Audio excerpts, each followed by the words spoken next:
రంగ సంస్థలు, public sector undertakings. అందులో పబ్లిక్ సెక్టర్ బ్యాంక్స్ కూడా ఉన్నాయి.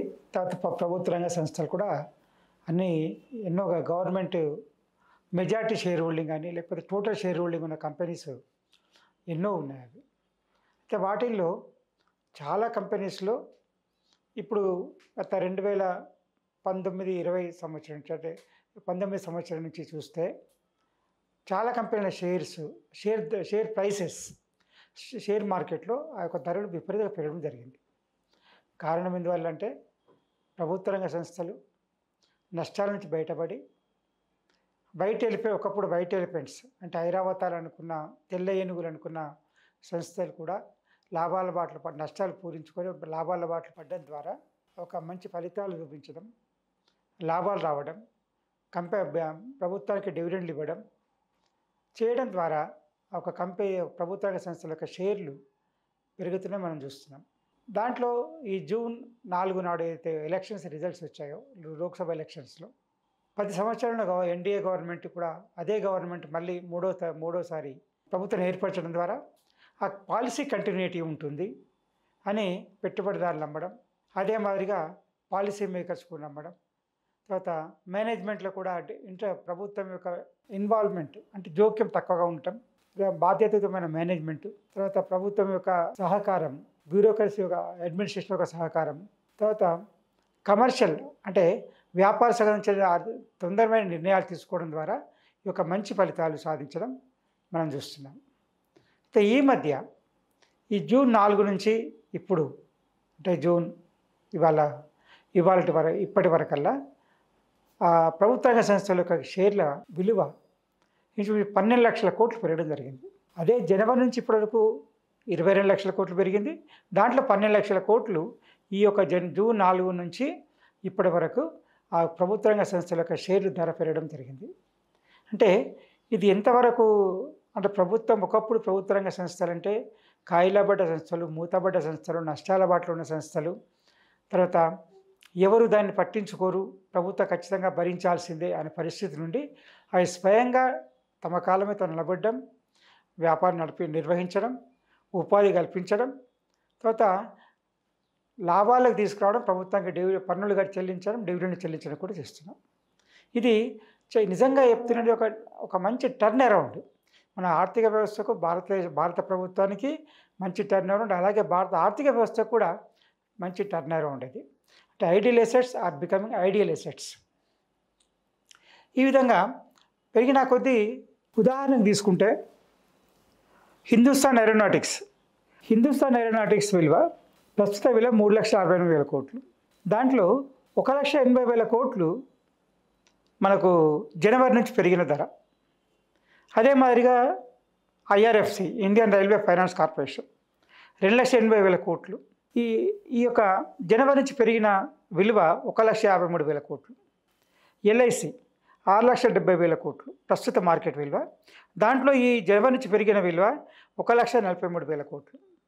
రైల్ వికాస్ నిగమ్ మొత్తం విలువ 1,30,000 కోట్లు. ఈ 6 నెలలు పెరిగిన విలువ 97,000 కోట్లు. ఆయిల్ ఇండియా 1,03,000 కోట్లు. ఈ యొక్క 6 నెలలు పెరిగిన విలువ 39,000 కోట్లు. పవర్ ఫైనాన్స్ కార్పొరేషన్ మొత్తం విలువ 1,84,000 కోట్లు.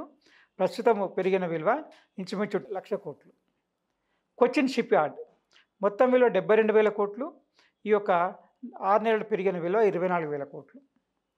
ఇండియన్ రిన్యూవబుల్ ఎనర్జీ మొత్తం 77,000 కోట్లు. దాంట్లో 32,000 కోట్లు ఈ 6 నెలలు పెరగడం జరిగింది. NHPC 1,16,000 కోట్లు. దాంట్లో ఇంచుమించు 51,000 కోట్లు ఈ 6 నెలలు పెరగడం జరిగింది. Bharat heavy electricals limited bell 1,13,000 కోట్లు మొత్తం విలువ.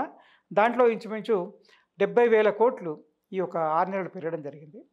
Gas authority of India limited మొత్తం విలువ 1,55,000 కోట్లు.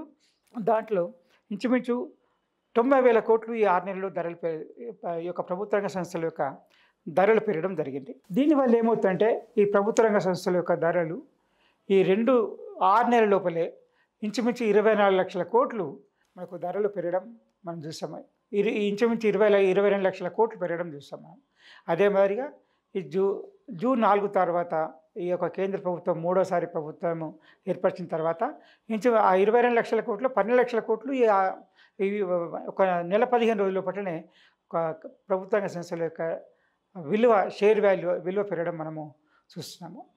దీని ప్రకారం ఏమవుతుందంటే కేంద్ర ప్రభుత్వానికి తమ యొక్క పెట్టుబడిని ఉపసంహరించుకోవడానికి మంచి ధర ఉండటం వల్ల మంచి లాభాలు మంచి ఆర్థిక ఫలితాలు వచ్చే అవకాశం ఉంది.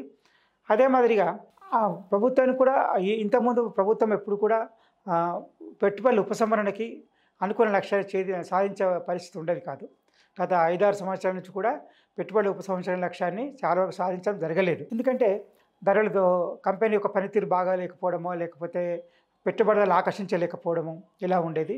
కానీ ఇప్పుడు పెరిగిన మార్కెట్ ధరల కంపెనీ ప్రభుత్వ రంగ సంస్థల యొక్క షేర్ ప్రైసెస్ ప్రకారము ప్రజలు ఎప్పుడు కూడా లాభాలు ఆర్జించే సంస్థలనే పెట్టుబడి పెట్టాలని చూస్తారు. కాబట్టి ఒక ప్రభుత్వము తమ యొక్క పెట్టుబడి ఉపసంహరించుకోవాలనుకునే సంస్థలకు కూడా తమ షేర్ ఉపసంహరించుకునే అవకాశం ఎక్కువగా ఉంది.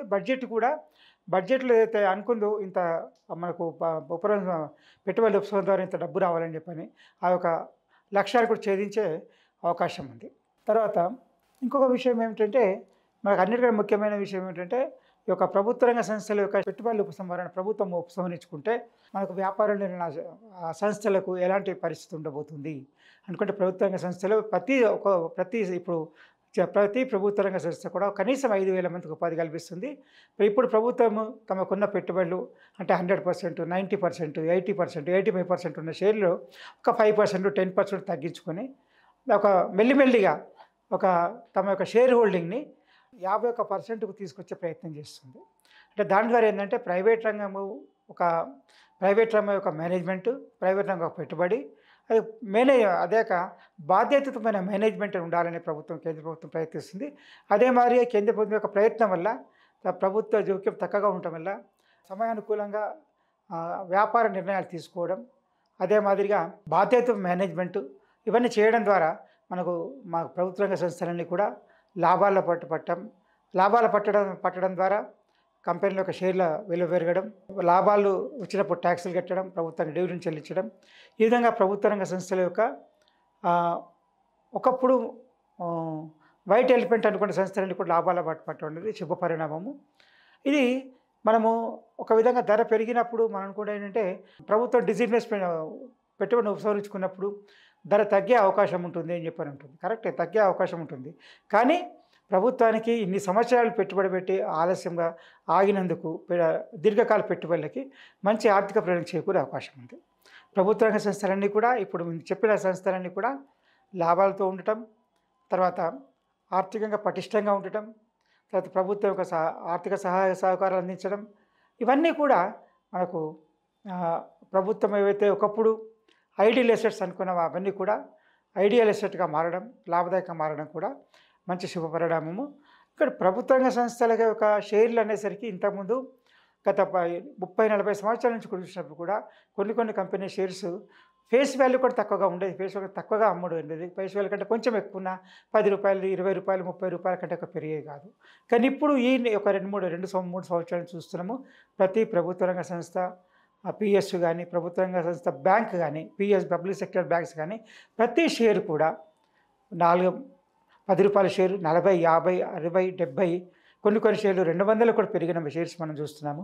ఇప్పుడు కొన్ని కంపెనీస్ 4 సంవత్సరాల క్రితము ₹20, ₹30, ₹40 షేర్స్ ఇవాళ అవి ఒక 140, 150 షేర్లు కూడా పెరగడం మనం చూసాము.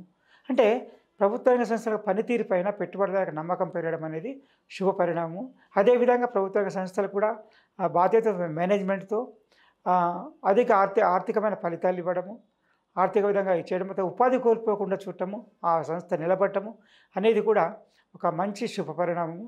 అంటే ప్రభుత్వం పెట్టిన పెట్టుబడికి ఇన్ని రోజులు ప్రభుత్వ పెట్టుబడి పెట్టి నిరీక్షణకి మంచి ఆర్థిక ఫలితాలు వచ్చే అవకాశం కనపడుతుంది. ఇది ఒక శుభ పరిణామం. ప్రభుత్వ రంగ సంస్థలకు షేర్ల వాల్యూ పెరగడం అనేది నిజంగా అదేంటంటే ప్రభుత్వం యొక్క ఆస్తుల విలువ పెరిగినట్టుగా. కాబట్టి షేర్ల విలువ పెరగడం అనేది అంటే ఎన్నో సంవత్సరాల ప్రయత్నం తర్వాత ఇప్పుడు ఆ మంచి పరిస్థితి రావడం జరిగింది, మంచి శుభ పరిణామం రావడం జరిగింది.